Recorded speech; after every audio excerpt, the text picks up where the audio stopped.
মাৰ্ঘেৰিটা সাংবাদিক সংস্থাৰ 22তম প্ৰতিষ্ঠা দিৱস উদযাপন।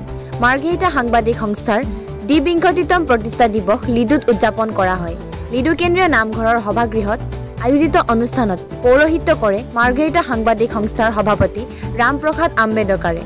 প্ৰতিষ্ঠা দিৱস উপলক্ষে বিশিষ্ট সাহিত্যিক, জ্যেষ্ঠ সাংবাদিক, শিক্ষাবিদ জগত চাংমাইক ফুলাম গামোচা, চেলেং, জনজাতীয় গামোচা আৰু প্ৰশস্তি পত্ৰৰে সম্বৰ্ধনা জনোৱাৰ লগতে অন্তৰংগ আলাপ অনুষ্ঠান অনুষ্ঠিত হয়। অন্তৰংগ আলাপ অনুষ্ঠানত প্ৰবীণ সাংবাদিক, বিশিষ্ট সাহিত্যিক তথা শিক্ষাবিদগৰাকীয়ে নিজৰ সাংবাদিক জীৱনৰ স্মৃতি ৰোমন্থৰ কৰাৰ লগতে সাংবাদিকসকলৰ দায়িত্ব আৰু কৰ্তব্য সন্দৰ্ভত বিস্তৃত আলোচনা আগবঢ়ায়। সাংবাদিকতা সাহিত্য ক্ষেত্ৰত নিজৰ বাৰ্লিন জীৱন পৰিক্ৰমাৰ স্মৃতি ৰোমন্থৰ কৰি নষ্টালজিক হৈ পৰে। সংস্থাৰ প্ৰতিষ্ঠা দিৱস উপলক্ষে এক মানৱীয়তাৰ দৃষ্টিভংগীয়ে প্ৰায় 1 কোটিৰো অধিক ৰোগাক্ৰান্ত লোকৰ মাজত ফল-মূল বিতৰণ কৰে। প্ৰতিষ্ঠা দিৱসৰ লগতে সংগতি ৰাখি আজি পুৱা মাৰ্ঘেৰিটা সাংবাদিক সংস্থাৰ সদস্যসকলে মাৰ্ঘেৰিটা অসামৰিক চিকিৎসালয়ত উপস্থিত হৈ ৰোগীসকলৰ মাজত ফল-মূল বিতৰণ কৰে। মাৰ্ঘেৰিটাৰ পৰা কিষাণ লালুঙৰ ৰিপৰ্ট, টাইম 60 অসম। মাৰ্ঘেৰিটাৰ ইতিহাসৰ অন্যতম এটা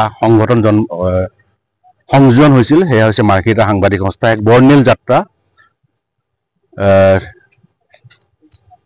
22তম প্ৰতিষ্ঠা দিৱস আজিৰ দিনটোত মাৰ্ঘেৰিটা সাংবাদিক সংস্থাৰ জাগুনৰ পৰা পাৱৈলৈকে এটা বিস্তৃত অঞ্চলটোৰ মফচলীয়া সাংবাদিকসকলৰ এক শক্তিশালী মঞ্চ।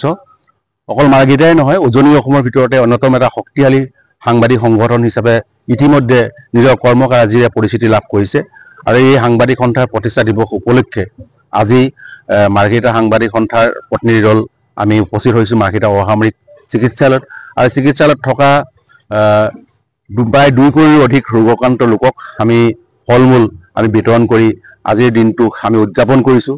এইবাবে আমি আজিৰ দিনটো এই ধৰণে উদযাপন কৰিছোঁ। এই ৰোগাক্ৰান্তসকলক, বিশেষকৈ অসামৰিক চিকিৎসালয়ত থকা ৰোগাক্ৰান্তসকলক অকণমান হ'লেও আমি ফল-মূলেৰে তেওঁলোকক আপ্যায়ন কৰিব চেষ্টা কৰিছোঁ। এটা কথা উল্লেখ কৰিব বিচাৰিছোঁ, মাৰ্ঘেৰিটা সাংবাদিক সংস্থাই দীৰ্ঘদিনীয়া যি ইতিহাস, এই ইতিহাসত সামাজিক কৰ্মকাৰাজিৰে সদায় সমাজৰ সামাজিক দায়বদ্ধতা পৰিচয় দি আহিছে আৰু ভৱিষ্যতেও সামাজিক দায়বদ্ধতাৰে কাম কৰি যাব।